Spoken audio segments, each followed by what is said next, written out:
Кудайдан корксоң, ак сүйлөгүн. Аферист болсоң, сизге мен эң банк аркылуу эч качан которбойм. Уялганда сиз карыз алып бербегенден уялбай, анан ошону айтканда мен уялышым керек. Сен бербей атасың, башка өндүрүү жол жок сенде. Жок, андай жок бизде базарда. Карасаң да күлүп коет. Боюмда болгон уккандан кийин сразу расписка жаздыр. Бирок кыйнап төрөттүбү сизди? Сен кыйнап төрөт деген жоксуң. Сен кыйнап төрөттүбү. Эмнеге эле? Кудайдын астына сага 1% кошкон жокмун. Ошол суммаңды бөлүп койдум менчи. Сүйүмкан Калботоеванын соту дагы аягына жакындап калды. Аз суммаларды мойнума алдым деп да. Курттуу суммаларды албайм. Эже жазып кое бер, анткени бул эсептешебиз. Мен сени кантип коркуттум айтчы? Мен акчам каяктандай? Булардын жашоосу эмне болот анда? Сага бир күндө 10 миллионго товар берген. Мен сизге Сени алган эле суммаңды берип кой, мен сенден ашык эч нерсе сурабайм. Эки тараптуу Карыз болду. экениңизди мойнуңузга алып атасызбы? Мен карыз экен. Амансыздар көрөрмандар, бүгүн биз дагы Дордойдогу ондогон адамдарды алдап кетти деп иши каралып жаткан Сүйүмкан Калботоеванын сотуна келдик. Бүгүн Насырлов райондук сотунда дагы бир сот отуруму болот. Бүгүн ал өзүнө сөз берилет айыпталуучуга, айыпталуучу өзүнүн далилдерин көрсөтөт. Эми өзүнүн сөзүн айтып суроо жооптор болору күтүлүүдө. Анда бул ирет көрөлү, азыр ал ошол айыптоолор боюнча, миллиондогон акчалар боюнча алдым деп мойнун алабы же кандайдыр бир өзүнүн пикирин айтат, анда алдыда көрөлү. Сен мени аядыңбы? Айтчы, сен мени аядыңбы? Мен эле. төрөгөнүмдө сен мени эмне үчүн чыгардың? Мына канчалаган мени уят кылдың, Эламан. Сен мен боюмда барда чыгардың. Тура ана уруп атканда, сабап атканда сен мени защит этпей койдуң. Кана ошо видеону эмнеге кыркып монтаждайсың сен менин видеолорумду? Кудайдан корк, Эламан, сен карындашың бар, эжең бар. Сиз акча карызсызбы? Карыз экениңизди мойнуңузга алып атасыз. Ошо дүйнө жүзүнө уят кылды деп атасыз. Чечими чыкчакты коюп турбайт белең. Мен сенден жалдырадым го, Эламан. Бир тараптуу болбо, эки тараптуу бол. Карыз экениңизди мойнуңузга алып атасызбы? Мен карыз экен, кээ бирлерин айтам, кээ бирлери мына 10 адам алдап атат сени. Мына 10 адамга чек берип атам мен сага. 10 миллион акча которуп бердим. Бир адамга 10 миллион акча которуп бердим, Эламан. Аякта кимге 10 миллион? Канча которгонуңуз чек көрсөтөйүнбү? Мына. Сен эмне сотсуңбу? Сот эмесмин. Сен ошону тештирбейсиң, Эламан, тештирбейсиң. Мен суранам, сен мен эчтик, мен сени билген жоксуң. Мен аял катары сени айтып атам, мен төрөдүм, Мен кыйналдым сен айыңа. Сиз төрөдүм, анан боюмда болду деп эле бетиңизге кармай бересизби? Элдин баары эле төрөп атат, сиз эле эмеспи? Элдин сен Дордойдо иштеп көрчү, бир күн отуруп көрчү. Эмнеге эле төрөгөнүңүздү? Системасы кандай Бирок билесиң? кыйнап төрөттүбү сизди? Сен кыйнап төрөт деген жоксуң, Бирок кыйнап төрөттүбү? Эмнеге эле болбосуңбу? кош бойлуу менен төрөдүм деп эле Сен аял бетиңизге кармап эмессиң, атасыз? аял эмессиң сен. Ошондо дагы мен уят кылып канча жака чыгардың? Уялбайсың, мен суранам сенден, Уялганда сиз карыз алып бербегенден уялбай, анан ошону айтканда мен уялышым керек. Көрсөтүп берип атам, мына. Бурул алдашыбан чыгардың, 10 миллион акча перевод бетине коюп бердим мына. жок, ал эми иштешип жүргөндө, иштешкенден ашкан карызыңыз болуп атпайбы? Карыз эмес, мен азыр сот чечими чыккандан кийин көрсөтөт элем. Сот чечими чыксын, көрөлү. Эмне чыкчакты коюп тергөөдө турбайсыңбы? айыпталуучу болуп атпайсызбы? Чыкталып, ошо тергөө туура эмес тергелип атат деп түшүндүрдүм сага. Сиз мен андан кийин Эламан, сен ойлонсоң, сен мен эжең катары айтып атам. Сен бир тууганың бар, сиңдиң бар, карындашың бар. Ошонун мойнуна келип башына түшүп калса эмне болот элең, Мени канча Дордойго да чыгардың, уят кылдың, Дордойдон баштап дүйнө жүзүнө чейин уят кылдың. Акча карызсыз да. Карыз эмес, мен карыз иштешип жүргөм, биз иштешип, оз эки меми болгон. Карыз болдуңуз. Карыз эмес, мен айтып атам, биз бири-бирибизге алыш бериш кылып, канча жылдан эже сиңди болуп жүргөн аялдарбыз. Эми мен уксаңыз, Сен көрдүңбү кандай кылып атасың? Мен уксаңыз, эми өзүңүз эле сүйлөй бербей. Кандайсың? Жок, бул журналист алып коңуз. Бул өзүн лишь акташ үчүн аракет кылып атат. Мен сизге айтып атам, биринчи жолу интервью алгандан кийин сизге кайрылдым, туурабы? Жок, кайрылдым, туурабы? Эртең кел дедиңиз, барайын десем албадыңыз. Өзүңүз жооп бербей качтыңыз. Өзүңүз качтыңыз. Мен сизге канча жолу артыңыздан жүрдүм, жооп берип коюңуз. Далилдериңизди көрсөттүңүз десем. Писаларымды жиберем сага, жалдырадым, Эламан, кое тур. Ушул бүтсүн дедим, туурабы? Мен фактыларыңызды көрсөтүңүз дедим да. Тигия карызданды, экинчиде карызданды. Ошондо көрсөтсөңүз болду беле? Кое турбай койдуң сен мени. Ошондо мага көрсөтсөңүз эмне болду? Эламан, сенде бет болуш керек болчу. Мен буга чейин которуп келгем мен. Буга чейин апрель айында колуна 200 000 сом берип атам. Андан сырткары күнүгө мына банк аркылуу эле көрсөтөйүнчү, сиз мени кайра эле башка жака эме кылып атасыз. Мына байке. Мына бүт акчасын которгон, мына.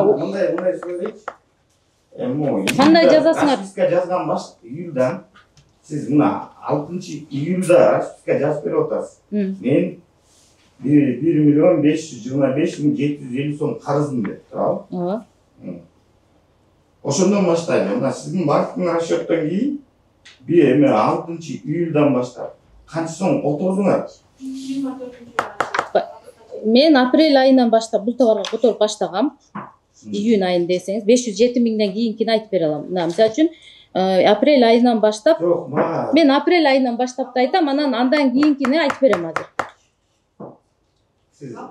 Айлантпай эле мен эмени сурап атам. Мен айланткан жокмун, мен по факту товар боюнча айтып атам. Тихо, мондай кылыңыздарчы. Расписканы эмне үчүн жаздым? Жооп алыңыздар. Эмне үчүн расписка жаздым? Анткени мен кош бойлугумду уккандан кийин бул кызым менен жаздырды. Мага жазып бересиң, сен качып кетесиң, мен качпайм. Эме, так эле суроого жооп берсиңчи. Мен 6 июльдан кийин канча сом акча котордуңуз расписка? Азыр карап берем, жазып алгам. Окуйм. Мына 6 июньдан кийин мына 184.500 банк аркылуу которуп атам.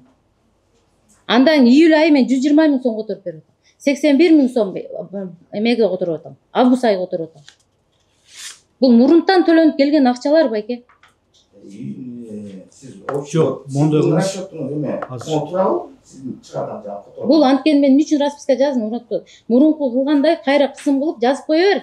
Сенде банкта кагаздар бар да, менин сверка жиберген кагазым бар да, сен жаза бер деп туруп мен жаздырган.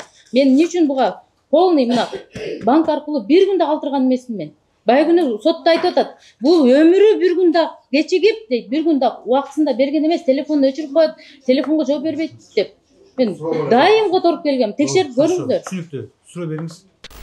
Бурулдан 20 миң долларга товар алдым, октябрдын 10-да берем, 2024. Вот сиздин жиберген эметиңер расчетуңуз боюнча, вот банктан 6 июльдан баштап сиз 192.200 сом отырып турсуз, чынбы? Кайсы айында? Так, эмеден баштап 6 июньдан баштап Мындай 184.500 сом банк аркылуу котордум, 18 миң сом. Жок. Мына банкта турат 184.500 банк аркылуу колуна 18 миң июнь айы бердим. Андан кийин июль айы 120 миң сом бердим. Август айы 81 миң сом. Кайсы 184 миң айттыңыз айыпталчу? Июнь айы төлөп бердим. Банк. Жокпу реквизитиңизде? Мына. Мына банктан мына өзү расмий өзүнүкү. Кана. 06 өйдүрүп дагы. Кана ушу 180 миң которгонуз кана? 180 миң общий. Общийби? Общийди айтпаңыз, сиз мондой неме кылып айттыңыз. Мен общий айтып атам. Сиздер отурсаңыз неме трибунага. Сиздер сурап атат, мына тилкат жазгандан кийин канча которуңуз деп атат. Тилкат жазгандан кийин июнь айы 184.500 общий котордум, андан сырткары 18 миң колуна бердим. Бул өзүнүн мына Урматсот өзү жазган немеси боюнча которуп көрсөтүп атам. Суроо азыр. Хорошо.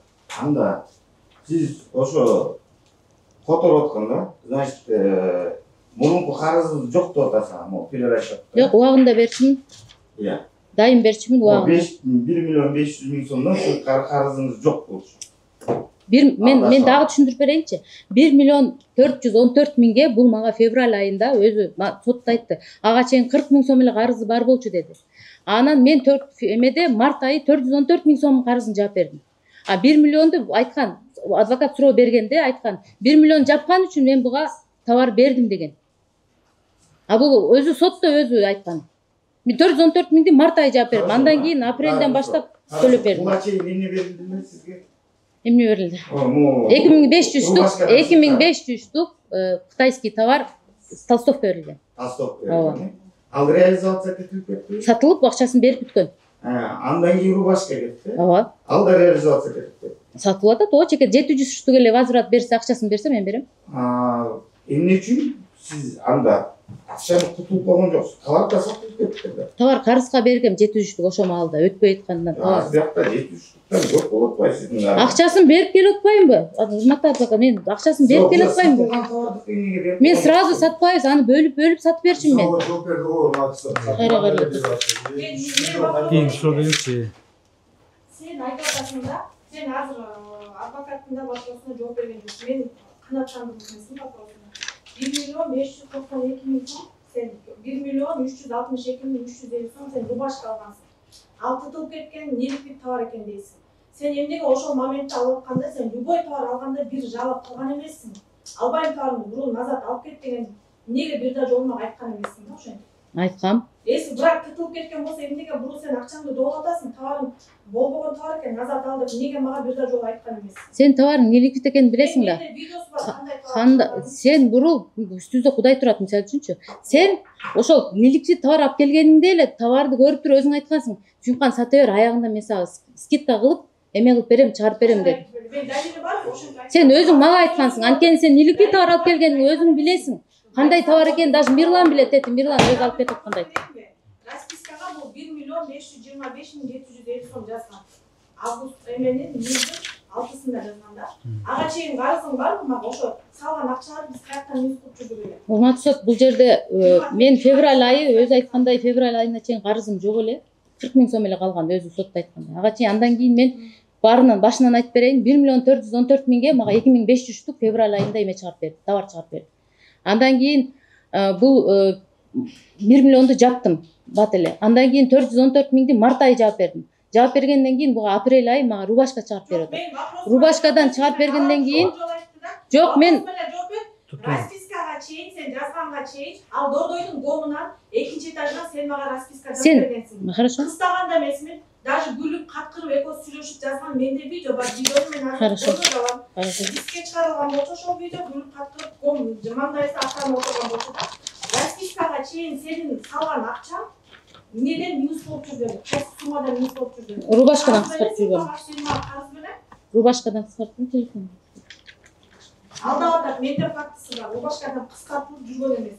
Мага расписка жазгандан кийинки вообще такыр бул эме рубашкага тиешеси жок. Карызы бар, ошондо минус болуп жүргөн да. Менде да урматтуу сот далил бар. Бул кыз мени коркуткан, жазып бербесең эме депчи. Мен немеге чыгарам деди. Интернетке чыгарам деди. Сурак бериңиздер.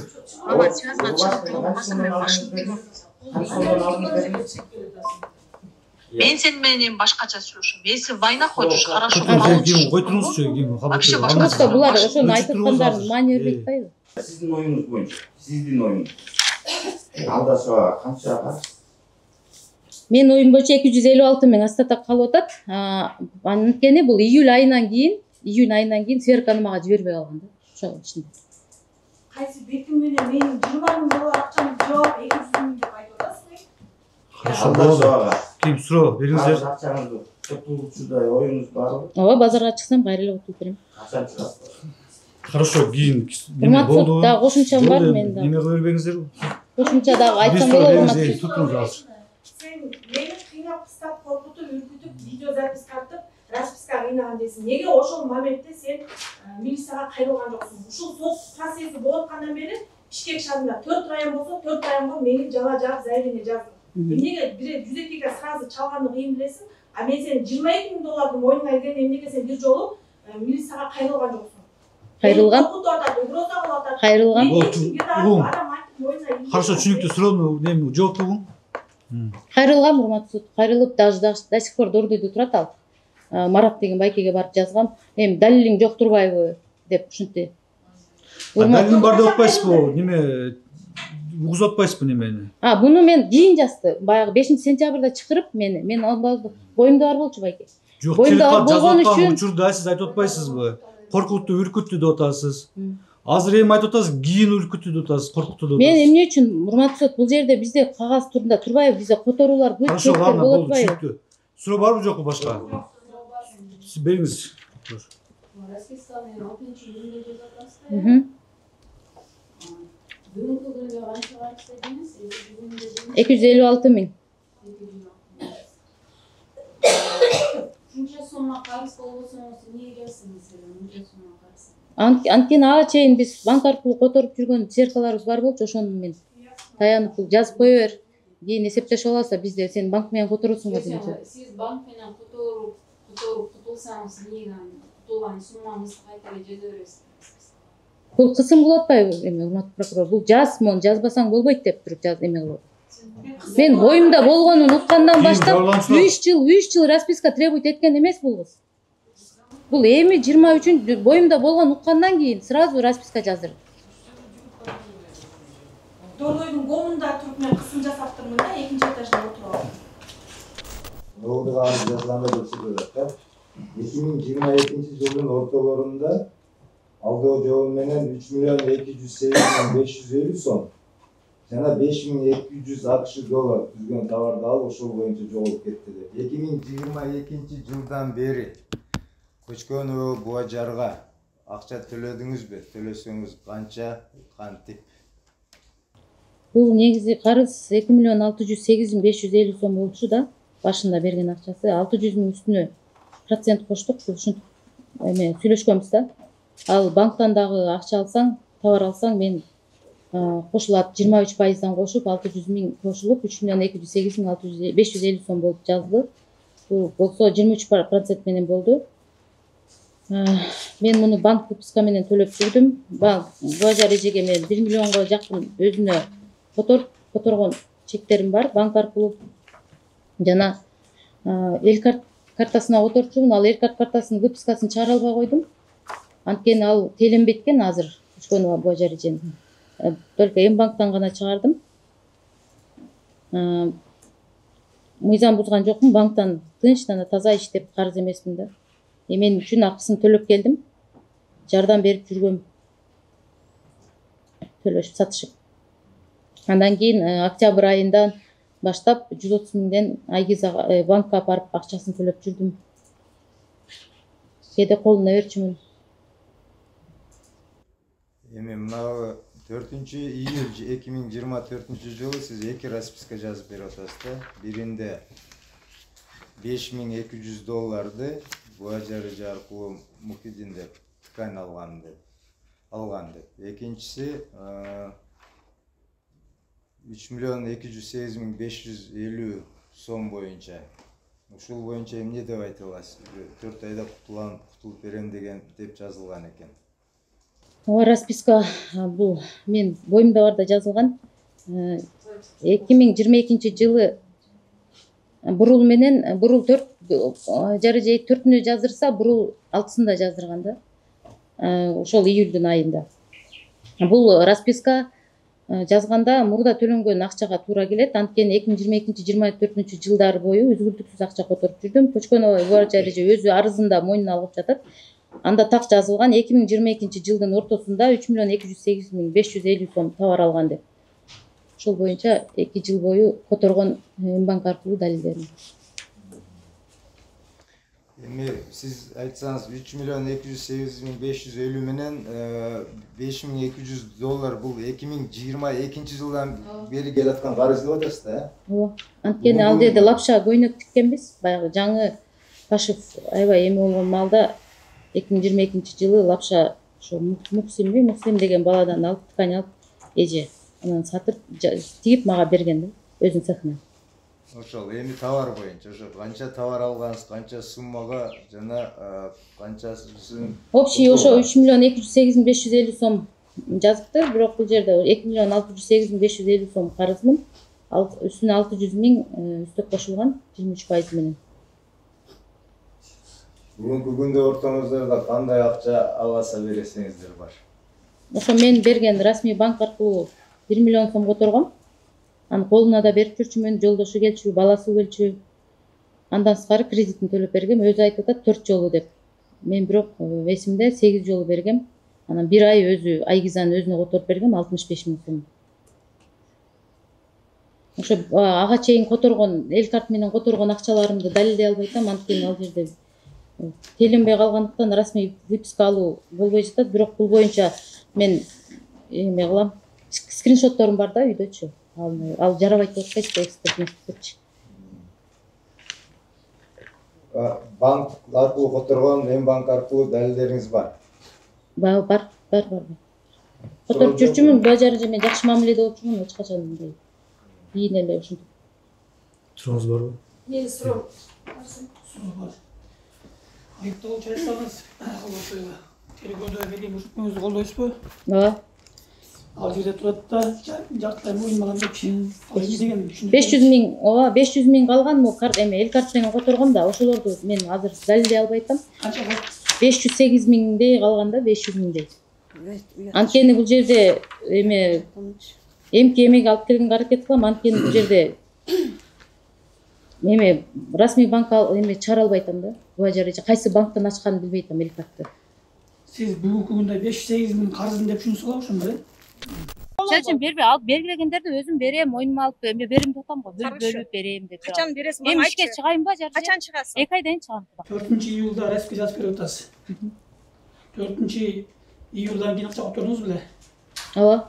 4-июлдан кийин. Ооба, азыр Канча котордуңуз? Бул эсимде жок, бирок эме кагазынан бар да, азыр айтып берем.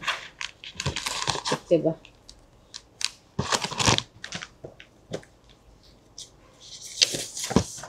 Июнь айынан кийин мен неме кылгам да? 4-июль айынан кийин. Ооба, июльдан кийин, июль айынан кийин. Барбы жокпу? Кийин айыпталуучу жардам бербейсизби? Мына бар чететинде 5000 сом которгом. 5000 сом которгонсуз, 10 000 сом которгом, 10 000 сом которгом, 4 000 сом которгом. 24 августта акыркы төлөм которулган 4 000 сом. Бул жолдо 30 сомду. Туурабы? Жок, бул жерде мына 1 миллион акча 2022-жылдан бери которулуп атат. Расписка 2022-жылдын эсебине жазылып атпайбы 3 миллион 200 сом. Өзү дагы так көрсөтүп атпайбы арызда. Siz айтып атасыз 1 миллион которгом депчи. Эгерде 1 миллион которсоңуз, эмне үчүн 4-июлда расписка жазып бердиңиз? Бул эже жазып кое бер, анткени бул эсептешебиз. Так, бул Эсептешебиз деп кысым менен жаздыртты. Бурул 2 күн кийин жаздыртты, бул 2 күн бул астын жаздыртты. Булар анткени булар уюшулган атайын мурунда ушундай кылышкан да, урматтуу. Мурундагы токтом чыккан ошо боюнча мурунда ушинтип мени жоопкерчилик атат. Андан кийин мен мына Эмбанк аркылуу 1 миллион акча которуп берип атам. Урматтуу судья, жооп суроо берсем болобу? Сүйүмкан, ажар эженин кредити бар деп айттың, Мына төлөшүп бер деп айттың. Мен эч качан бирөөгө төлөшүп бер, карашып бер деген киши эмесмин. Сен келдиң, Кудайдын астында коркуп туруп айткан. Эже, мен ошоңузду төлөп берейинчи дедиң. Ошондо кандай болот экен бул жагы дедим. Сен мынакей процент кошуп койду деп айттасың, туурабы? Кудайдын астында сага 1% кошкон жокмун. Ошол суммаңды бөлүп койдум менчи. Түшүнүктүбү? Сен бул расписканы өзүң келип жазып бердиң. Ажар эже сизге спокойный болсун, кең жазып берейин деп туруп, $5200 Муслимге экөөбүз барып туруп тикан алганбыз. Сага Мадинада эч ким тикан бербейт го, сен африс экениң баары билип бүткөн экен. Эмне жалган сүйлөп атасың? Кудайдан корксоң, ак сүйлөгүн. Африс болсоң, сизге мен Эмбанк аркылуу эч качан которбойм. Свидетелдерди алып келген жокмун. Эмбанк аркылуу. Суроо бериңиз. Ушундай. Айтып берейин. Алдап атпайбы, каратып туруп. Элди алдап атпайсың. Сен мына суроо бериңиздер, жооп алыңыздар. Телек болчу урматтуу суд. Айыпталуучу айтсаңыз, Калботоева, сиз көчкөнү Буажарга жана башка жабырлашууларга эмне үчүн үйүм сатып кылам деп айтып жүрдүңүз? Мен бир эле Буажар эже менен эле бурул ошентип кысым кылды. Качаңызды кысымды? Ошо боюмда барган уккандан кийин ошентип. Көчкөнүгө кысым кылдыбы? Кысым кылды. Боюмда барган уккандан кийин сразу эле Бул боюнча арыздандыңызбы? Арыз өзү билет. Мен арыз жазбайсың мында, кысым кылсам. Мен анткени менде далилдер менен Арыз барбы жокпу, суроого жооп бериң. Мен анткени мен арыз жазгам. 1-май эме үйүмө чейин барышканда. Жок, ал үйүмө чейин коркуп. Бул кийин боюнча арыз жаздыңыз, жазбадыңыз. Мен акыбалым келген жок, ден соолугум болгон жок. Бул кийин суроо. Айтсаңыз, ошол үй кимге тиешелүү болчу, сиз саткан үй? Мен бул үйдү, силер айтып аткан үйдү мен 2020-жылы бүтүп, 21-жылы киргем мисал үйгө. Мен андан кийин 21-жылы 528 000 акчаны төлөп бергенден кийин, мен андан кийин миллиондогон акчаларды которуп бергенден кийин мен жолдошум салган. Өзүм да жардам бергем. Каерде иштеген жолдошуң? Жолдошум Тактай базарда иштеген, иштейт да. Ал үйдү саттыңыздарбы? Саттым, өзүм жолдошум.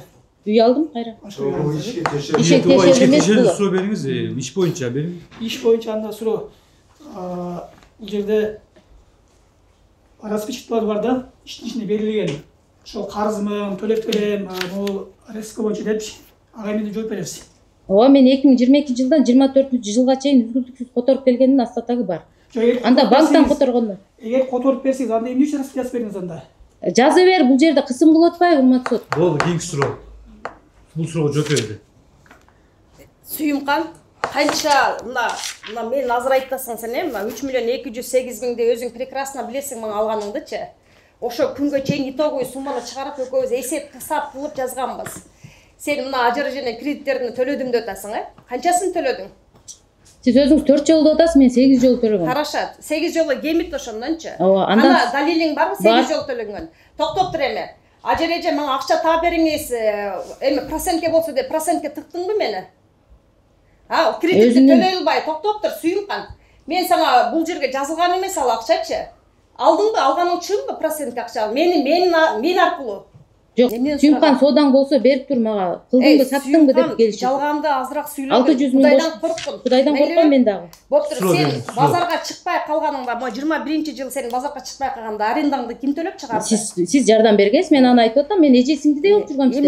Эч качан антип айткан жок. Мен танбаймын, сиздин рахмат жардамыңыз. Урматтуу судья, менин полностью Сүйүмкан менен алыш беришим Мбанктан которгондору.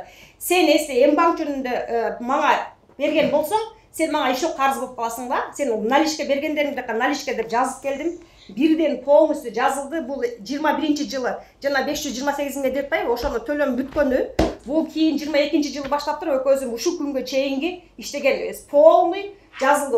Өзүм барын жазып чыктым. Сен мынтип мына ким жанагы рубашка алып кеттиң менен. Айда бул жерде күбө. Суроо бериң ким жарланчу. Суроо бериңиз. Жок, азыр мен эмне мага акча карыз атасың? 3.208.550 калган чын да, туурабы? 2022-жылы мына өзүңүз айтып атасыз. 90-контейнерде менин ишениме кирип 3.208.000 алдым деп атасыз. Сүйүмкан 22-жылдан баштап экөөбүз отурдук менин контейнериме келдиң. Мен эсептешкен эмеспиз. Биз экөөбүз уксаңыз ким айтып атасыз? Серга кылып туруп жазыштык. Жазганда Сүйүмкан бул жака жазып койчу анда деди. Мына 4-эмеде июлда 24-жылы сен өз колуң менен жазып берип атасың магачы. Муслимдин карзы ортого түшкөн $5200 да жазып бер деп жаздырган ошол жердечи. Сен ушул күнгө чейин сен айтканда токтоп, мен сени мына коркуттуп жаздырды деп атасың, Мен сени кантип коркуттум айтчы? Өзүңүз деле соттон урдуңуз го. Кычканова бул эреже боюнча жооп берип коеюнчу боюнча. 2022-жылы ушунча сүйлөп турат. 2022-жылы Жок, жаздыңыз, боюнча жазбадыңызбы сиз? Неме арызданган жоксуз? Жок, эмне үчүн кантип коркуттум? Кантип коркуттум? Айтып берсинчи. Коркутканы урматтуу сот баягыдай каматабыз сени. Даже голосовойлор бар, азыр угузам. Балаңды каматабыз дегендери бар даже. Сотто турабы ошондо? Сотто турабы. Сурооңуз барбы дагы? Жок, ошону мен сурооду алган жокмун да, ответти урматтуу судья. Бул кантип коркуттум мен, ошону айтып берсинчи. Мен ага келип туруп, "Курсагым ачты, тамак заказ бериңизчи" деди. Ошо күнүчү. Ошондон кийин жаздырып Ким учуп отуруңуз? Ким сиз? Кимсиз? Мен жолдошум. Сиз жолдошуңузбу? Учуп отуруңуз. Сен Кудайды карап чын сүйлөгөн. Мен кантип коркуттум? Мен ошону айтып берчи мага. Сиз балаңды каматабыз деп үчөөңөр мына бурул эже, бурул Мен ага чейин бурулду тааныбайт болчумун. Кандай тааныбайсыз? Мен 2021-жылы бурул менен мен отношениям жок. 4-5 жыл бурул менен отношениям жок сен жөнүндө. Мен сотко келип мына Назир эже бурул эже экенин мен билип отурамын. 2021-жылы дал ушул аялдар 4 аял мен үстүмөн арыздашкан. Ушундай болгон, тергөө болгон урматтуу. Мен ошондон кийин банк аркылуу которууну иштешкем. Өздөрү келип иштешип атат менен. Ошо бийик суроо. Жок tuttunuz. Анда эмне үчүн мага кайра келет? Мен иштешейин деп 2022-жылдан 21-жылы сот болгондон кийин бул менин үйүмө келип покой бербей ыйлап эже кечириңиз арызыңызды алыңыз деп туруп бул Хорошо, суроо бергиле. Сүйүмкан өз колуң менен жазып берип атасың. Менин далилдерим бар. Мына Айпереге деп товар алганың чынбы? Аны наличка алып кетчүмүн. Кандай наличка алып кетчү? Наличка алып кеткен үчүн берсе, ага чейин сиз берчи эмес, анткени сен бияқта карызыңыз боюнча айттың. Ошо мен өзүмдүн карызы боюнча бул менен мынтип товар алганда эже менин клиентим келди. Аты Айпер, мен тааныбайм ал кыздардычы.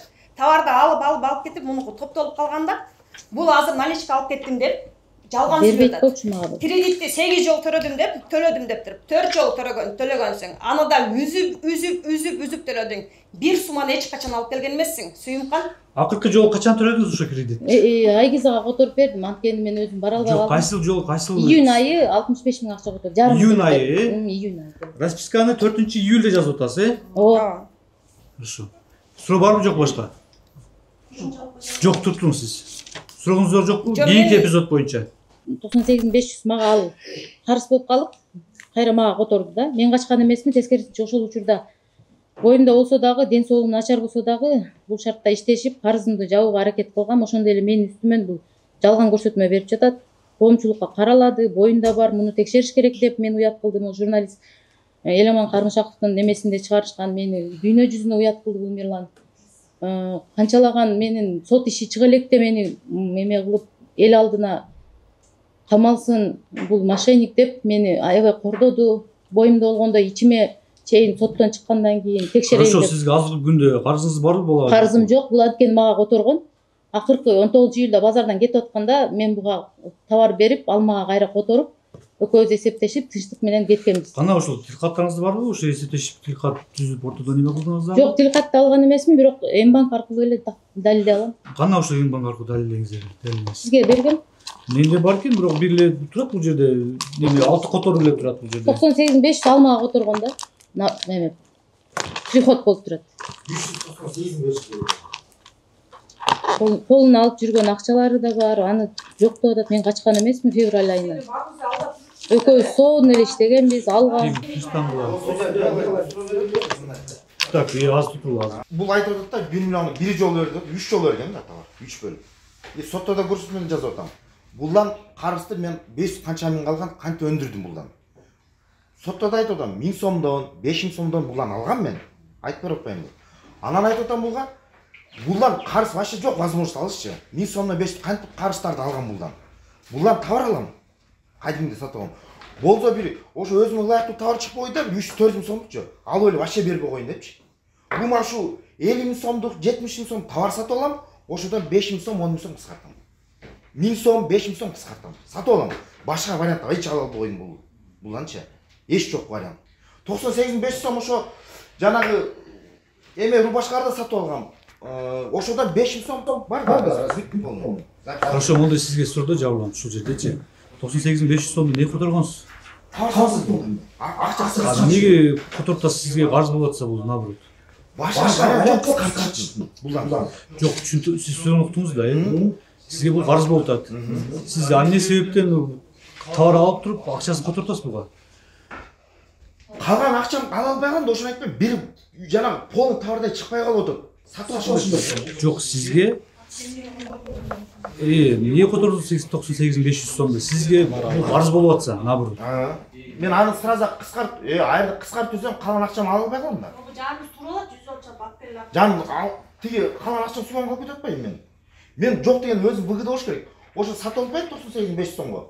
Аныкы 100 канча миң болон, ошодон 5 000 сом кыскартып калам да.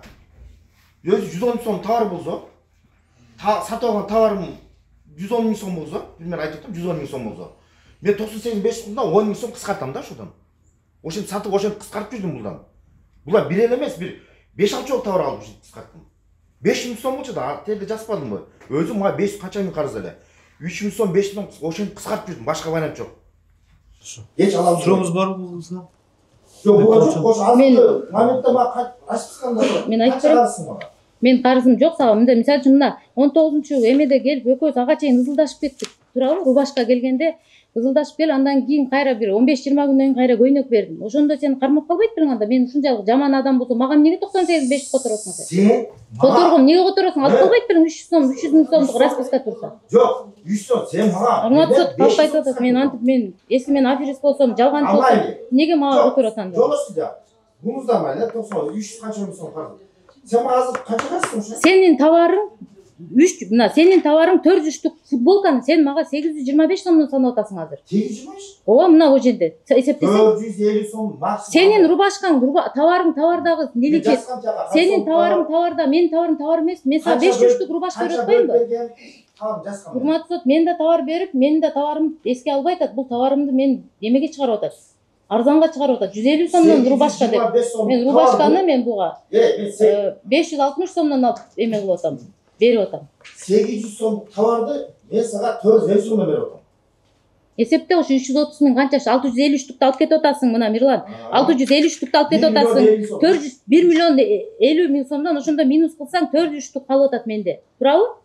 Мен штугунчу, штугун санабайсың. 400 штук футболканы сен бөлсөң мына Эмеге 300 миңди мына 300 Мен миң. канча штук футболка бердим? Ооба, сен 650 штук алып кетип атпайсыңбы кайра? Мен койдум. Мен футболка бердим. Мына арызыңда деле Астраза 650 штук алып кеттиң, турабы? Сен сүйлөчү, мен сүйлөйм. Жок, туруп силер айыпталчы. Айтыңызчы. Буга мен 3 бөлүп товар берип атам. Мен канча штук берип атам? Мен канча штук дейсизби? Мен канча штук футболка жазган. Анан 600 канча штук футболка, анан дагы 300 канча штук футболка берип атам. Эсиме чыгып атам чекен. Жазган мен ошо. 3 бөлүп берип атам да мен сага. Анын канчасын кайтарып атасыз? Мен 500 миң сом 600 канча штук 500 канча штук таап алдым. Базарга алып кеттим. Билип калдым алдан чекен. Вообще иштешкен эмесмин. Алдамчылыксың 90. Алдан чекен ошон үчүн билип калдым. 98 500 эмне которуң алып койбойт анда карап. Сен бербей атасың, башка өндүрүү жок. Сен андай кылба. Жолдо судья, бизде башка жол. Дагы 150 миң сом акча бердим сага. Мен 150 миң акча бердим. Суроо барбы башка? Жок, барсың, алдым. Кантип алдайм? Сурооңуз жокпу? Хорошо. Сурооңуз барбы прокурор сизде? Март айында жазып бергем. Андан кийин 300 миңдик, 330 миңдик, кийин өзү 300 миң зыян келтирди деп жатат февралдан кийин. Мен февралдан кийин иштешип, өзү айткандай 3 жолу товар бердим. Алыш бериш кылып. Март айында жазып бердиңиз, 330 миңге жазып бердим. Ошондон кийин кантип кутулдуңуз? Товар бердим, 500 штук рубашка бердим. Бурул алып келген 550 сомдук рубашкадан. Андан сырткары М-банк аркылуу которуп аттым. 7 миң, 5 миң, 1 миң колуна берип аттым, 10 миң, 5 миңден берип аттым өзү деле. Ошо сатып алдыңыз өзү айтып атат, жолдосу. Өзү күндө келип акча алып кетчү менден. Күндө келип. Күнүнө көрүшчүбүз. Мен качкан эмесмин. Наоборот, экөөбүз базарда мен местомдо келип чай ичип отуруп кетчү бала болчу.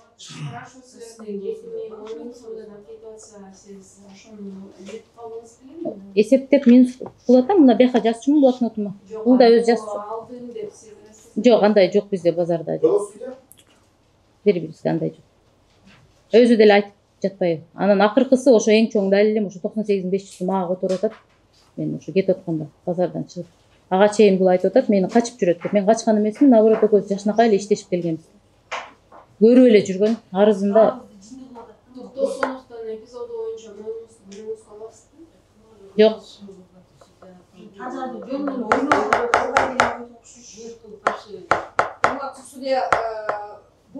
Жок, туруңуздар, тоскоол болбой турсуңар, болду, сиздер сурадык. Эме тоскоол болбоңуздар, сиз ак жинтайлы. Переписка алышпадым. Котордум ошодон кыскарткан экөөбүз. Макул бердим, алып окудум экөөбүз. Ага чейин кылчубуз, ооба.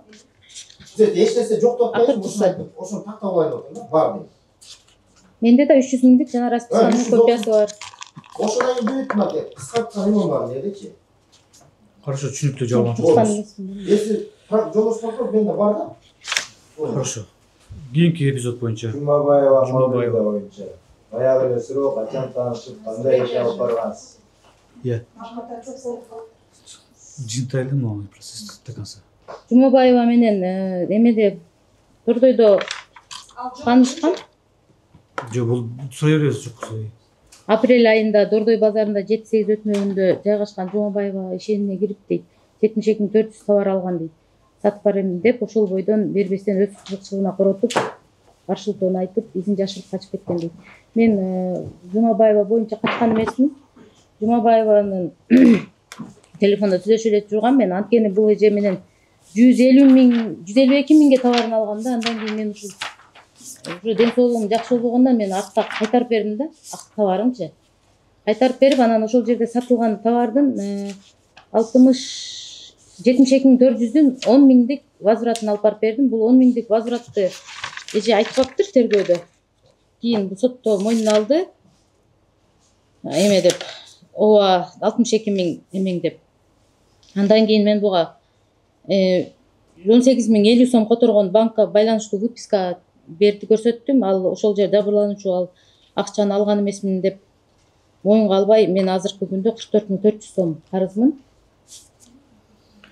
Бул адамга даяр экенин билдирем, акчаны төлөп берүүгө. Бирок тилекке каршы ал сүйлөшүүгө жол бербейт.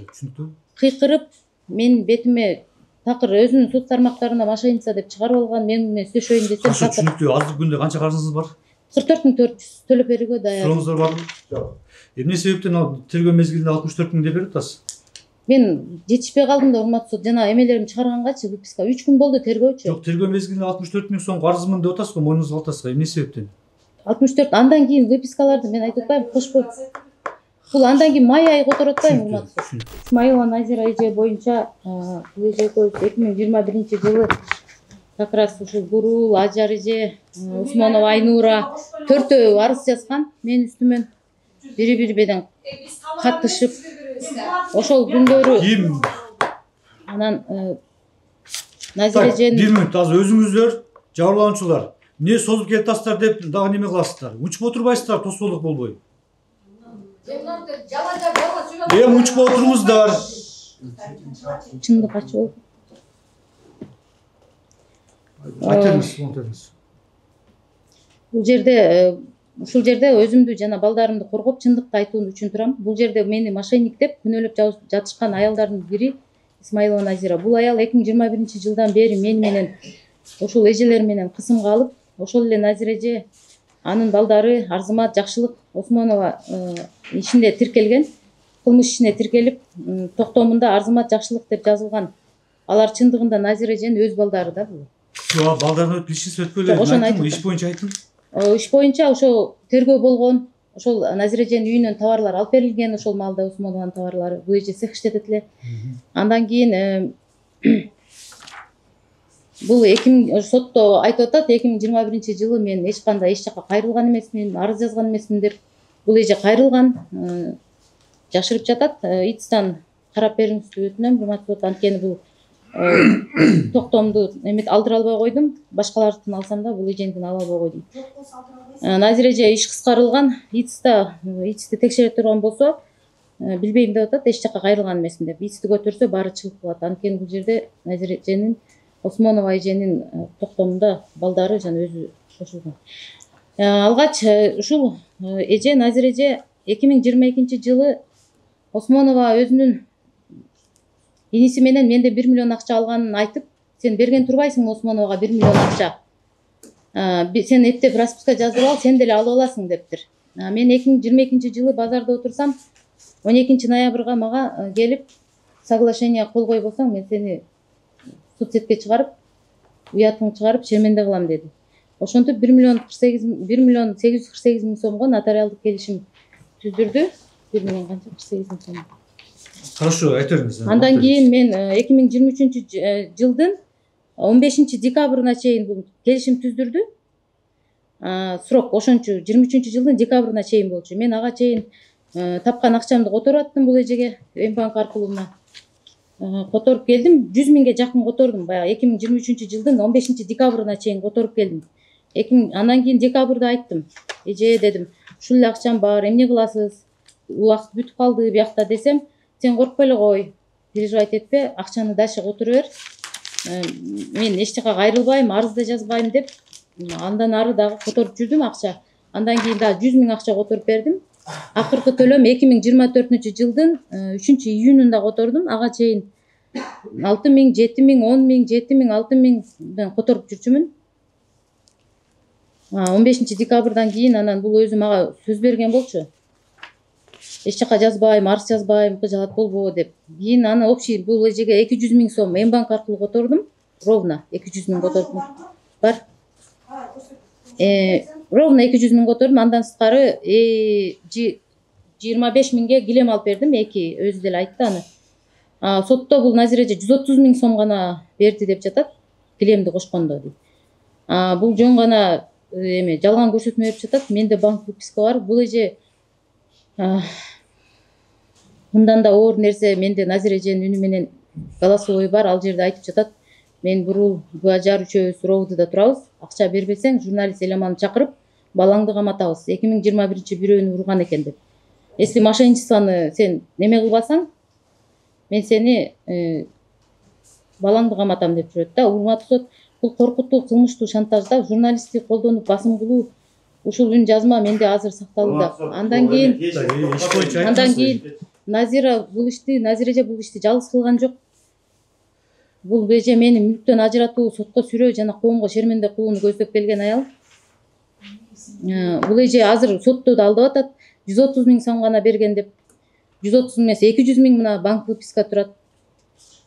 Акыркысы мисалы үчүн акыркысы бул июнь айында эметип атам да 2024 жылы. Эч жерге качкан эмесмин. Бул эже наоборот мени ушул күнгө чейин боюмда болгон нукту дагы сразу бурулга айтыптыр.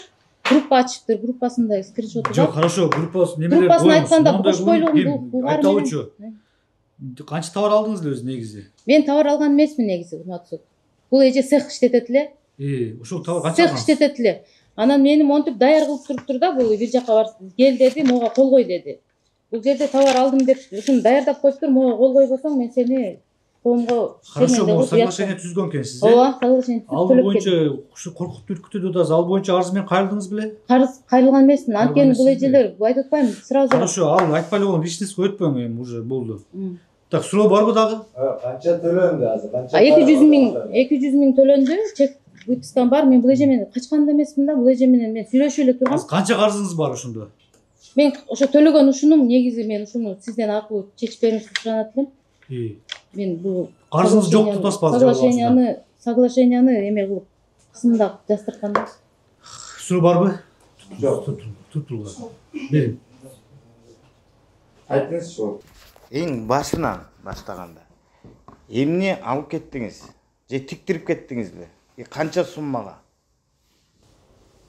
Мен 2021 жылы 12 декабрда 12 декабрда бул эже арыз жазган мен үстүмөн. Ушул даже арызында дагы, соглашенияда дагы азыр арызында дагы бири-биринен дал келип турат да, сумма, убакты дагы. Жок, не алдыңыз деп атасыз. Цех иштетет эле, цех иштетет эле. Мен товар тиктирчүмүн, мен наоборот цех иштет, мен товар алган эмесмин. Айтып атпайм, сен буга карызсың деп туруп, мени ушинтип карыз кылдырган негизи бул. Кысым кылыпчы. Хорошо, түшүндү. Ким суроо? Значит, ошо цехтен сиз уйни жана спорттук кийимдерди алып кеткениңиз чынбы, калппы? Ал мен тиктирип, мен өзүм алып кеткениңиз. Тиктирип жүрчүмүн, ал эже мага тигип берчү. Мен ага тиккен акчасын төлөп берчүмүн. Ошо канча сом? Сомун эмес, мен зарплатасын күнүгө эле берчүмүн, балдарына берчүмүн. Өзү негизи бул иште көп катышкан эмес, балдар менен эмес иштешимин да. Ошондо 21-жылы тиктирип атасыз, Иә. 21 жылы ноябрь, октябрь, сентябрлардан баштап декабрдын 12-сине чейин иштешип, анан 12-синде кайра арыз жазып атпайбы? Канча сомго тиктирдиңиз? Тиктиргенде аз эле чыгат, көп деле чыкпайт. 300 штука, 400 штука, эми азыр эсимде жок, бирок бир спорт костюм 150-160 сомго чейин тигилет. Сиз уйни чыгарып кеткен кийимдер $21,880 суммасына чыгарып кеткен уйни кийимдериңиз. Жок, чыгарып кеткен. Мойнуңузга албайсызбы? Анткени бул жерде чыр болуп, уруш болгон бул жерде. Бул эже дагы мени карызсың деп мойнума илдиртип, тергөө болгон, бул боюнча бул иш кыскарылган негизи. ИТСтан текшерсе бүт чыгат. Бул иш бүт кыскарылган, тергөөчү Ибраим тарабынан. Кыскарып эметсе, анда ноябрда эмне жазып берип атасыз, расписка?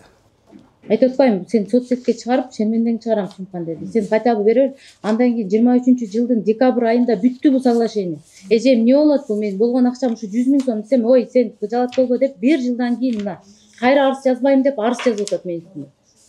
Хорошо, ошо анда жазбайттыр, анда мен анда 1 жылдан кийин айтпайттыр. Сизге ошондо кысым көрсөттү эметти, Ооба, эмеге. Эмне кылып кысым көрсөттү? Соцсетке чыгарып, мошенница деп чыгарам деп корктулар бул. Азыркы күнү балаңды каматам деп атат. Эми тиги сиз тийиштүү органдарга кайрылдыңыз беле ушу коркуп? Суроо жооп берди го. Хорошо, анда айтыңызчы. Вот сиз айтып атасыз. 200 миң котордум депчи. Туурабы? Ошонун боюнча чегиңиз барбы? Ооба. Толук бир 200 миң котордуңузбу? Жок, бөлүп бир айтып атпайм, 23-жылдын декабрына чейин 100 миң, 100дөн 2 жол ошо. 2 жыл аралыгында мен 200 миң которуп бердим. Бул эже өзү айтып атпайм, декабрь айларында. Мына биз ошо сиз берген банк өзүңүз азыр эсептеп чыктык да. Ошондо 200 эмес 130 миң чыгып атат. Ошо артында карасаңыз, артында да бар. 2 барак 2024-тү сиз окуп айтасыз. 2024-жылда которуп атам, көрүңүз. Ошо менен биз кошуптук 130. Кошуңуз, мен 200 миң которгом. Эсептеп көрдүм. Артыңки баракта 20 миң эле жазылып турат. Жок, урматтуу сот, мына карап көрүңүз. 200 миң которгон. Ровно. Эсептеп көрсөк болот. Оксат встречный суроо потерпевшийга. Сизге суроом бар эле, турасызбы? Сиз азыркы учурда сизге могу эң банк боюнча чын эле канча которулду эле? Баш аягы 130 миң анткени мен чыгарып эме кылдым. Ошол 130 миңдин ичинде бир жолу экөөбүз эмеден жолуп калдык, мебель салынды. Мебель алып аттыр, анан эле ай эмне болду десем, эже могу жерде таанышым бар эле, могу жерден сизден карызыңыздан кутула берейин деп 25 миңге кабер алгам. Мен ошонун баарын кошуп 130 деп эсептедим. 130 миң, э? Ошондо эсептедим. Ошондо тактоо иретинде тергөө учурунда 1.859 миң деп сизге калбатоого карыз деп айып коюлган. 1.849 миң деп. Ошо туурабы? Бул спорт костюмдарды тиктирип алганы, алып цехтен 2 күн ичинде алып чыгып кеткени чын. Аны мен эч кандай коркут, үркүтүү жолуна. Жок, хорошо, сиз менин суроома эле жооп берсеңиз. Биз эме 1.849 миң деп айып коюлган. Сизге карыз деп. Туурабы? Ооба. Ошондо азыркы учурда ошо 130 миң ошо айыптан ичиндеби же ал сырткары болуп кетти беле? Ошол 1.849'dan 130 миңди алып салганда 1.719.198 сом болот мунун карызы. Значит, азыркы учурда сизге карызы 1.719 экенде 198. Ооба, аны ушуну урматтуу такта иретинде айып теме оңдоп коюңуз. Бул жерде мен өзүм чыгарган эмесмин, банк аркылуу 200 миң турат. 200 миң акча турат. 200 миң берсең да, 189 миң берсең дагычы, мындай айлатпачы, баш тартпачы. Баарыбыздыкын окшоштуруп мен бул жерде эч суроого. Сурооңуз барбы? Алганың чын, Сүйүмкан, мен сени көргөнүм чын. Мен эч кандай угроза кылган эмесмин. Сен алган эле суммаңды берип кой, мен сенден ашык эч нерсе сурабайм. Эчтеке деп айта албайм. Хорошо, ладно, кийинки эпизод боюнча. Осмонова Айнура, ошол эле суроо, кандай таанышып, кандай иш алып баргансыз? Окуяда кандай болгонун айып боюнча. Осмонова Айнура. Осмонова Айнура боюнча бул ишти эже 2 жолу кайра көтөрүп жатат. Бул аял 2021-жылы 2 миллион 40 миң сом боюнча арыз жазган, тергөө болгон, иш кыскартылган, товар кайтарылган. Товар Назира эженин үйүнөн алынып кайтарылган. Токтом чыккан 2021-жылы кыскартылгандан кийин бул азыр жаңы арызында болсо 2021-жылдын 12 декабрында ишеничиме кирип $5800 товар алып кетти деп жатат да. Бул жерде 2021-жылы эле тергелген го, бул сумма эле башка болуп да, бул жердечи 2 миллион 40 болуп турат. Немеде 5800 болуп турат. Андан кийин түшүндүрмөсүндө бул эже жазыптыр, 2022-жылдын неме айында дейт, сентябрдын 19-unda менден 25 рулон алып, 30 рулон алып 5800гө алып ошо боюнча качып кеткен деп жатат да, кайра түшүндүрмөсүндөчү. Андан кийин бул 2022-жылы апрель айынан баштап бул эжеге мен 1 миллион акча которуп атам да. Жана бул айтып атат, эмеде сентябрь айында дейт, 2022 сентябрь, 19 сентябрда товар алып ошол бойдон жок дейт. Мен андан кийин 1 ай дагы акча которуп тургам да, баягы 1 миллионду толукташ үчүнчү. А мен анда качып жүрсөм кантип 1 ай дагы андан кийин дагы 1 акча которуп жүрмөк элем дейм да. Жалган көрсөтмө берип жатпайбы? 22-жылы сентябрда 30 эме рулон кездеме алган эмессизби? Алган жокмун да. Алган эмес. Жалган эмес. Анткени карасаңыз мына мен ошолдон мына эжекеге период бул 2022-жылдын эме айынан, май айынан баштап мен акыркы которуум бул эжеге бир тууган инисине которгон акчам 20 октябрда которуп атам. А бул эже мен айтып атат, 2022-жылы сентябрь айы алып дейт, рулон алып ошол бойдон жок. Мен андан кийин буга 1 ай бою дагы акча которуп атпаймынбы? Мына банк аркылуу чек мына список бар, ошо эжеде бар коюнда. Исмаилова которгонуңуз билинбейт экен го. Исмаилова эмес, Осмонова. Осмонов болот, Мамасадык ушунда үстүндө турат. Андан кийин даже эме кылсаңар болот. Бул М-банк болсо кодун эле берет экен, үстүндө турат Оптиманын жанында 4169 коддору эме окшош. Значит, буга чейинки сиз азыр далилиңиз боюнча негизи сентябрь 2022 жылы отузана келдими, алган жокмун? Алган жокмун. Значит, цехке жеткирип бергендер таксилер калп. Мен кантип берет? Мен 2021 жылдан бери $5800 акчаны алып бербей качып жүрөт дейт. Мага бермек беле бул. Мен буга наоборот, мейли 1 миллион акча сен токтомдон чыкканына разы болбой, мага 1 миллион акча кылып, мен бересиң деп менден алган 1 миллион акча. Мына эсептеп 1 копейка 1 миллион 110 миң сом акча которуп берген. 110 сом которуп берген. 110 сом ишин экен 1 миллион. Бүтүп алайынчы. Айтыңызчы. Анда 24 жылы эмнеге расписка? Расписканы вот именно ушуларга окшоп, ошо баягы эжелерге окшоп мени кысым менен жаздырып. Анткени бул жерде расписканы урматтуу сот булар ушинтип негизи ошо 4 жабырлануш ушундай кылат да дайымачы. Мен ошон үчүн банк аркылуу которуп, даже арызында дагы алдап жазып аткан билинип калганда, алданып калганда бул жерде акыркы да мен кысым боюнча кайрылдыңыз беле? Менде банк чек бар, мен эми Кудайдын органдарга кайрылган эмесмин мен. Кайрылган жок экен. Эми могу 24 жылдан кийинки банктын чек которгон. Мен которгодум, анткени 1 миллион деди, 1 миллионду токтоп бердим мен бул жерде. 24-дөн кийин котордуңуз беле? Жок, мен которгон жокмун. Которбойм, анткени мен бул жерде карызым. Расписка жазгандан кийин котордуңуз беле? Которгон эмес, Кийинки суроо. Суроом жок. Товар кайтарылган. Осман сизде?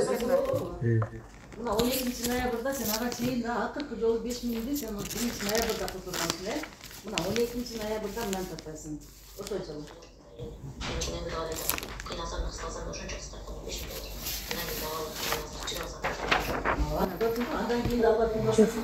Алган эмесмин, урматтуу. Бул эже мага бербейт. Мен качып жүрсөм $5800 алган болчу. 1 миллион акча которуп бердим эже, мындай Кудайдан корксоңуз эже 1 миллион акча которуп бердим сизге. Жалган арыз жазып атасыз эже. Өзүң айтпайсың. Ана. Кийинкилер түзүнүп алды.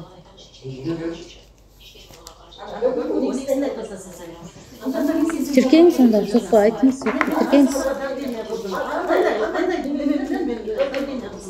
Видеолорубуз бар эже. Видеолорубуз бар, мени коркуткандарыңыз бар, уруп кеткендериңер, тиркелген. Суроо берип алсаңыз. Давление болгондо сиз эч жака кайрылган жокмун дедиңиз, Башында айтып атасыз, мына 2 киши давление кылды деди. Азыр уже 4кө көтөрүлдү. Общий канча кишиге давление кылды? 4 ошо 2021 жылы жазган аялдар баягы кайра эле ошол эле схема менен мени Хорошо, кийинки суроо. окшош бар.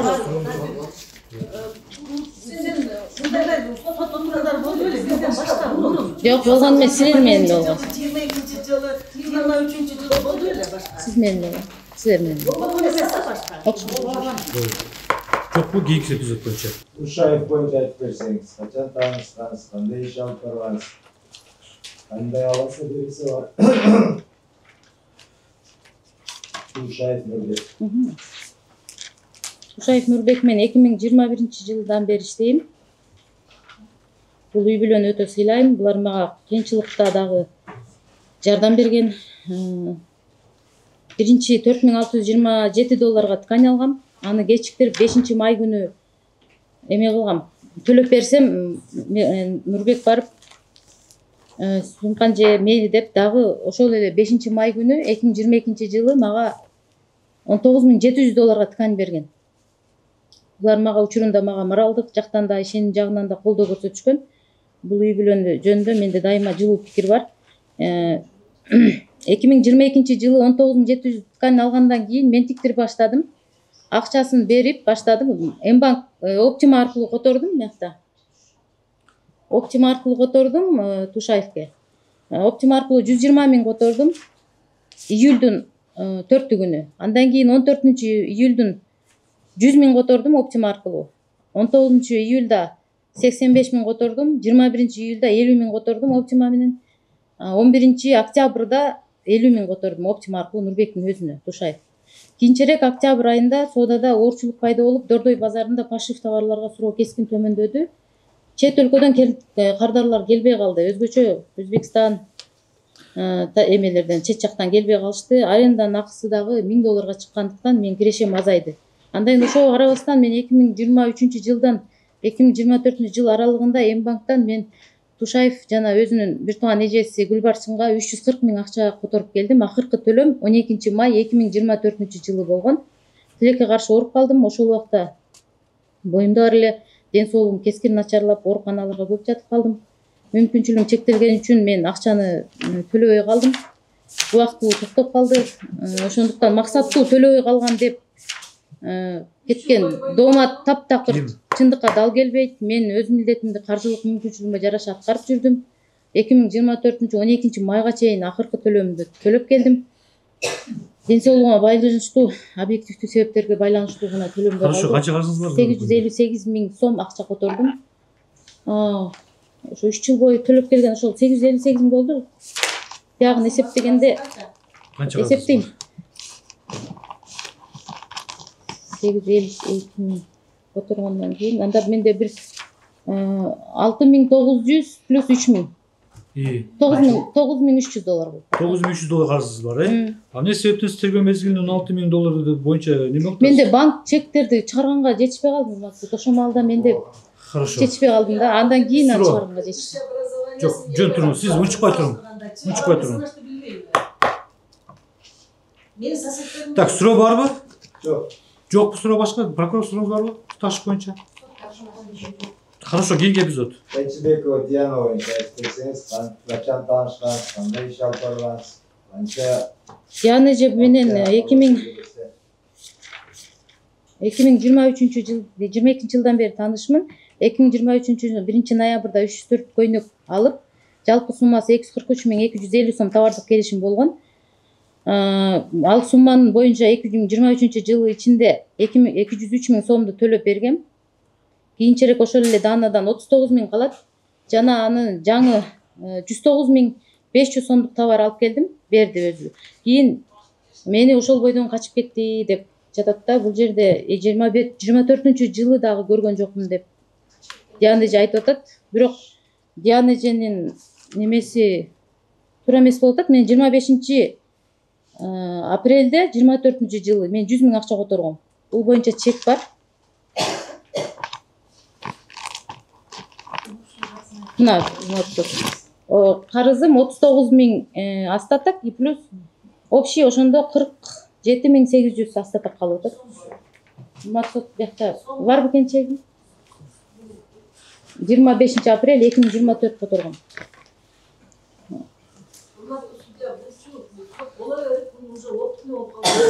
Банк унчукпай отуруңуздар, унчукпай. Банк мага жасап бербейт да. Хорошо, сурооңуздар барбы? Тайчыбекова Диана арызында 148 700 сом деп көрсөтүп атат да. Сиз ошондон кийин 100 000 котордум деп атасыз. Канча сумма котордуңуз ушу арыз? 100 000 эле котордум. Ал өзү баягыда сотто көрсөтмөдө айтты, эгер Сима 24 жылы которгон болсо мен анда калган сумманы кечтим дейт. Анткени 47 800 акча калган, 100 000 мына которуп берип атам. Так, азыркы күндө канча карызыңыз бар? 47 800. Биз суроо анда эмесечи, могул жерде эмне үчүн тергөө мезгилинде 148 700 сом карызым бар деп атасыз? Бул жердечи урматтуу мен жетишкен жокмун, 3 күн болду тергөөчү. Бул тез эле кылып кеткен үчүн мен Эм банкты даже билбейт экен канча которгондорун, эсиме да келбейт экен. Анткени менде операция 21 миллионго чейин операциялар болгон экен да, урматтуу. Ошондо мен тиркегем. Прокурор эмеге тергөөчүгө бергенде бүт кагаздарды подряд чыгарып бергем да, Эм банк которууларды.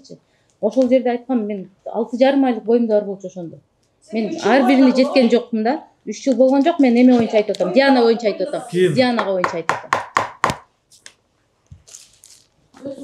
Акча которуп мен банк аркылуу төлөп келип атам. Унчукпай. Биз айтып атат го, мен Эм банктан которгондо, Эм банкты бизде вообще болгон эмес да, кайсы Эм банкка котордуңуз? Болду, туруңуз, сиз демеңиз боюнча бүттү. Так, суроо барбы могул Жайчыбек боюнча? Кийинки эпизод боюнча өтүңүз. Казилова боюнча айтып берсеңиз, кандай таанышып, кандай жабап баргансыз? Канча аласа бересеңиз бар? Казилов боюнча мен 24 жылы товар алдым. Ал эженикин менен мойнума алам, ал эженин карызын. Аны бермекмин, азыр деле бергенге даярмын. Ал эже менен үй бүлөсүн сыйлаган жакшы адамдар. Берем, ал эженкин берем. Мен ал Так, Фазылов боюнча күнөөңүз мойнуңузга аласыз. Ооба. Канча сумма?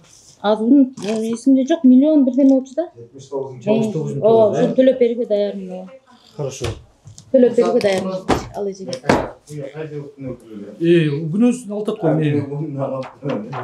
Карыз боюнча эле тактап коюн. Ооба, берем. Болду ушуну айтпайбы? 79 000 карыз. Ооба. Так. Кийинкиси боюнча. Сушеров боюнча эми айтып берсин. Кандай таанышып, кандай иш алып барган? Аласа бересе, күнгө канча карыз? Сушуров боюнча бул Сушуровду мен эч качан ажар эжем, менин эжем деп айткан эмесмин ага. Мен ал балага базарда Кытайга акча которчу бул бала. Анан мен сурандым, мага акча которуп берчи 125 000, 10 000 юанга деп сурансам, макул эже деп которуп берди. Которуп бергенден кийин мен Мбанк аркылуу которгон чектерим бар. 5 000 котордум. 5 000 которгондон кийин товарым келген товарды сезон өтүп кетип 63 800'dü мен бере албай калдым. Бул боюнча дагы берем деп ошо эметип турам. Акчасын кайтарып бергенге даярмын буга дагы. Муну мойнума алам, ооба. Бул 63 800 карызым. Айда эже менен дагы, бул эже менен да экөөбүздүн товар алгам, 250 канча 1 000ге. Товарым берип, ортодо алып келип бер, сата албасаң деп 1 жылдан кийин кайра эме кылды. Кайра алып барып бердим. Андан кийин экөөбүз соглашение түздүк. Соглашение түзүп берип 100 000-ини сентябрдын 20-ларында төлөп берем дедим. Тилекке каршы ден соолугума эме байланыштуу төлөй албай калдым, бирок төлөп берүүгө даярмын азыр. Өз мойнуңузга алсаң. Андай эмесе кылмыш ишке тиркөө боюнча материалдар, далилдер, өтүнүчтөр барбы? Бергиле. Сот боюнча да. Ар бир күн талабына боюнча эме Мен 5 жылдан 1 миллион акча алгам. 1 миллион сен канча барасың? Карасаң да күлүп коет да. Каякта банкта айтасың, ошонсу да карасаң. Утайсына бар 1 миллион. Мындай барса гана. Мен мына канча далилдерди көрсөтсөм мен кандай. Мени жок, сен мени эмнеге чыгарасың дейм да. Жок, мен сизден. Сен неге чыгардың? Эламан сен өзүң Кудайдан корксоң болбойбу? Мына эми далилдерди чыгар. Жообун сурап атам, жол чыгарып атам. Жолугалы десем өзүңүздөр жолукпа койдуңуз. Мен мына перепискаң турат, кой антпайбы эми. Мен сен менен айткам, сен мени антип мен аяган жоксуң. Сен мени аяган жоксуң. Интервьюга барайын, жооп бериңиз десем өзүңүз жооп бербей койдуңуз го. Ар дайым сиздин сенде перепискам турат, сен антип перепискам турат. Качан барайын, 2 күндөн кийин барайын десем жооп. Анда да уялышың керек, Эламан, сен антип Кудайдан корк. Кудайдан корк. Сен кандай кылдың мен, эй? Өз карындашың, бир тууганың барбы сенин? Бир тууганың бар, булардын. Мен акчам каяктан да? Булардын жашоосу эмне болот анда? 10 жылдан бери 10 миллион бердим. 10 жылдан мен сага бир күндө 10 миллионго товар бергем. Мен сизге сөз берип атам, жообун сурап атам, далилдериңиз болсо көрсөтүңүз деп атам. Көрсөтпөй качып атасыз өзүңүз. Баарыбызга эле Кудай бар, ал мага эле. Сен антип чыгарганга укугуң жок. Урматтуу көрөрмандар, бүгүн ушинтип Сүйүмкан Калботоеванын соту дагы аягына жакындап калды. Бүгүн өзүнүн сөзүн айтып, андан соң кийинкиде жарыш сөз болот. Андан кийин өкүм чыкканга жетип калды. Бир ашпаса 2 отурум менен бул ишке чекит коюлат, өкүм чыгат күтүлүүдө. Эми азыр бизге сот жыйыны кандай өттү? Сот жыйынында Сүйүмкан Калботоева өзүнүн расписка жазып бергендерин, тилкат жазып бергендерин, карыз алганы боюнча мойнуна албай жатат. Булар мени кыйнап расписка жаздырган, кысым кылып, басым кылып расписка жаздырган деп ошондой сөздөрүн айтып атат. 4 адамга айтып атат, 4 жабырлануучуга тең булар мени кыйнап расписка жаздырган, ошодон улам мен жазып бердим, карызмын деп ушундай сөзүн айтууда. Андан кийин бүгүн буга чейин биз канча ирет жооп бериңиз, далилдериңиз барбы, көрсөтүңүз деп кайрылып да жүргөнбүз. Сотто дагы, соттон кийин бизге байланышканда анда дагы кайрылып жүрдүк. Ошондо далилдерин көрсөтпөй, эми азыр бизге доомат коюп атат. Сен бир тараптуу чыгардың, мени дүйнө жүзүнө уят кылдың деп. Эми бул жакта адамдар бунун артынан салпактап жөндөн жөн жүрөбү анда ушунча убакыттан бери. 1 жылга чукулдап калды булардын соту болуп атканына. Карызы болсо, карызын бербей атса, анан биз факт негизинде чыгарып аттык. Ошондо көрсөтүңүз десек булар качып эч кандай далилдерин жоопторун бербей атты. Аягында келип бизге кыйкырып атат. Бүгүн үнү башкача, такыр башкача темпте жүрөт, же ар жакта сүйлөшүүлөр болдубу, же өзүнүн так далилдерин таптыбы? Бүгүн такыр башкача. Эми сот кандай өкүм чыгарат экен, аны күтө туралы. Бүгүнкү отурум боюнча пикириңиздер кандай? Айыпталуучу Сүйүмкан Калботоева өзүнүн оюн айтты, өзүнүн далилдерин дегендерин көрсөттү. Анан сиз кандай болду? Буга ынандыңызбы? Эмне болуп атат? Далилдер деле жок. Далилдер болду эми ал мурунку мисалы общий суммадан бул кыскарткандардын далилдерин көрсөтүп атат да. Астатык жанагы өзү жазып берген түшүнүк каттарын айтып атпайбы? Мени тил каттарына, мени бопозалады, анан мынтип коркутуп жаздырышты деп. Андай болгон эмес. Акыркы ошол жанагы тил кат менен эле бүттүгүз требовать этип атык. Акчабызды бергиле ошо акчабызды деп элечи. Сүйүмкан берсин деп атык да. Ошол эле болду, эч бопозо жок. Ошол акчабызды берсин. Бул бүт жалган болуп атат азыр деле. Бул эми ушул эмне кандай дейсиз? Соттон кутулуштун амалы. Соттон кутулуштун эле амалы болуп атат да бул. Көрүң, ар кандай сот деле азыр көрүп атасыңар. Өзү такалып өзү билбей эле ар демени айтып атат азырчы. Ушул акыйкаттуу сот чечимин чыгарып берсин деп атык биз деле. Же ушул камалсын эле деп атык да, ошонучу. Же төлөп берсин деп атык. Түшүнүк каттарына бүт жазып берет акыркы суммасынан. Мынча деп бүт мени бопосолду деп атат да. Жок да, бопосолгон жок эч ким. Кысым кылган жок. Кысым кылган жок. Анан кайрылып атык. Анан мен сотто кайрылып атат. Жаздыңбы, бир органга заявление жазып кайрылдыңбы? Жок, кайрылбаган. Кысып неме кылган жок. Жана бир учурда ошо милиция бөлүмүндө отуруп ошол жерде кыйнап жаздырган деп атат. Жаздырды. Эми андай болбойт деп. Өзүңүздөр эле казаңыз. Милициянын алдында туруп алып кысым кантип көрсөтөсүң? Ошонун алдында жазып берип атат. Мен чысам карысмын депчи. Эми ошо кийинкисинен күтөбүз, эми кийинкисине даярданып келейли. Эми өзүнүн акыкат кошулбайбыз бунун сүйлөгө. Мошенник да булчу. Буга чейин соттолуп келген эч ким биздин бул мындай карасаңар, бул схемасын болот. Карасаңар, аз суммаларды мойнума алдым деп атат да. Байкадыңыздарбы ошону? 50 канча миң, 40 канча миң мойнума алдым. Кээ бири кечирди деп атат. Ошолорду мойнуна алып атат, крупный суммаларды албай атат.